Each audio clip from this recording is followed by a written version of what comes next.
Bukan berarti nggak kerja, tetap kerja. Tapi roh kita yang bergaul, bersekutu, mengenal dia secara serius dalam hidup. Kalau itu ada, sudah. Ya, ngomong, hadirkan dia terus. Caranya hadirkan dia dalam hidup kita. Dia selalu ada dengan kita. Dia sudah menamakan diri. Tidak ada Tuhan lain di dunia seperti Tuhan kita. Sampai menamakan diri Immanuel. Kalau dia Immanuel, berarti dia nggak pernah lepas dari kita nggak pernah lepas dari dia. Kita tinggal jalan saja. Jadi dalam kondisi apapun, maaf, ya karena Rudi ini kan baru. Itu tanya gimana caranya.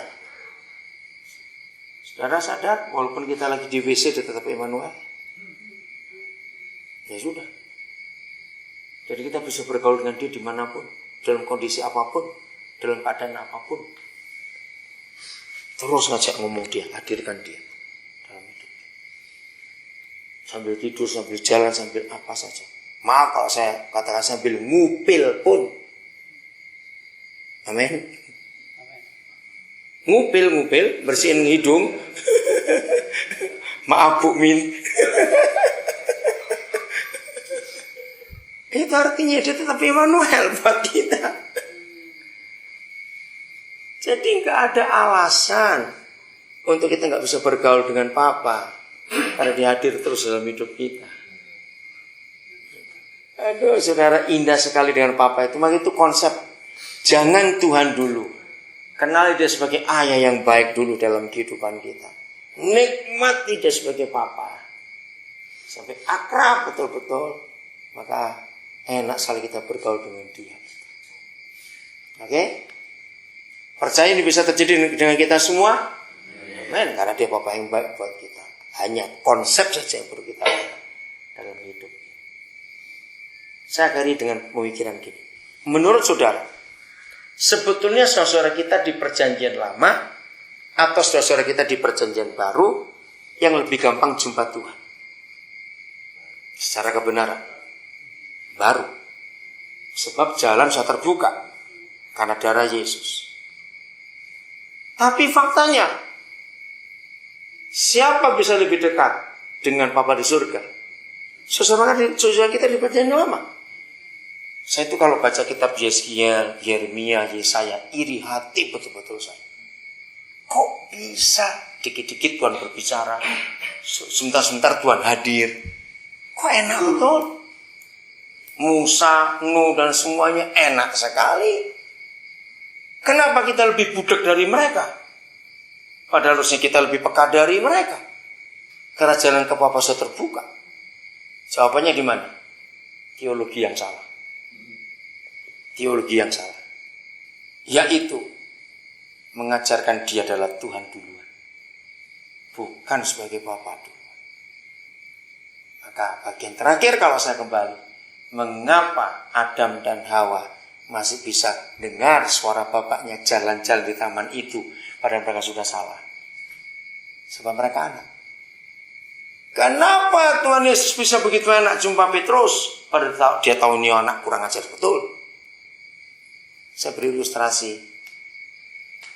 Saya tuh waktu masih kecil, saya di ultimatum dokter sampai umur 6 tahun paling panjang saya sudah mati. Karena saya punya cacat lahir di dalam usus. Puji Tuhan itu mujizat sembuh. Nah, saya masih ingat waktu saya kecil itu, kalau mama saya itu berdoa, aduh luar biasa. Dokter bilang nggak bisa diobatkan di Indonesia, ini penyakitnya aneh. Itu bisanya dibawa ke Amerika atau ke Jepang. Zaman itu, mana mungkin uang dari mana juga. Sampai mama saya berkata, biarlah Tuhan kalau memang anaknya harus mati, ya sudah. Karena kalau saya tuh lagi kambuh sakitnya, waduh menderita saya nggak bisa. Dulu kalau saya ingat itu, sampai kakak saya, adik saya, waduh, papa saya pun gak bisa tahan melihat itu.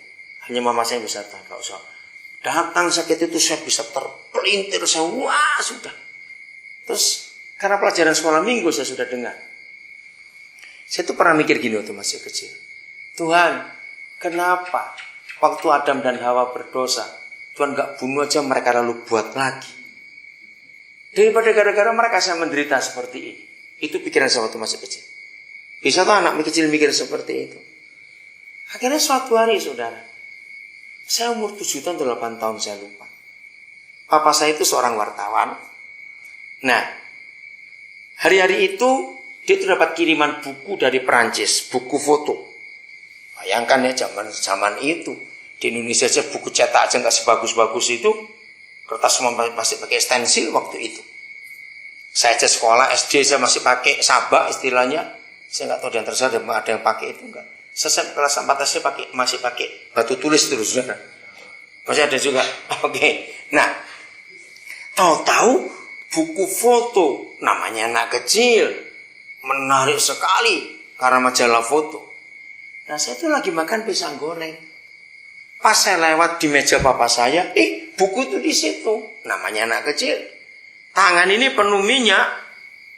Terus saya bukain buku itu, ngeliatin sambil kecap-kecap kayak gitu. Setelah sekian banyak, saya baru sadar, wih, minyak semua ini. Saya tahu ini papa saya pasti marah. Belum habis kaget saya, dia lewat. Nah, seingat saya, selama saya kenal papa saya, itu sekali-kalinya saya lihat papa saya marah, betul-betul marah. Ini pikiran anak-anak, saya seperti mau dimakan betul. Itu marahnya kayak apa? Saya tuh nggak bisa ngomong apa-apa. Saudara yang luar biasa, setelah saya jadi hamba Tuhan, kejadian itu muncul lagi. Nah, jawab pertanyaan yang saya tanya sejak kecil, kenapa dia nggak bunuh aja terus buat lagi? Berarti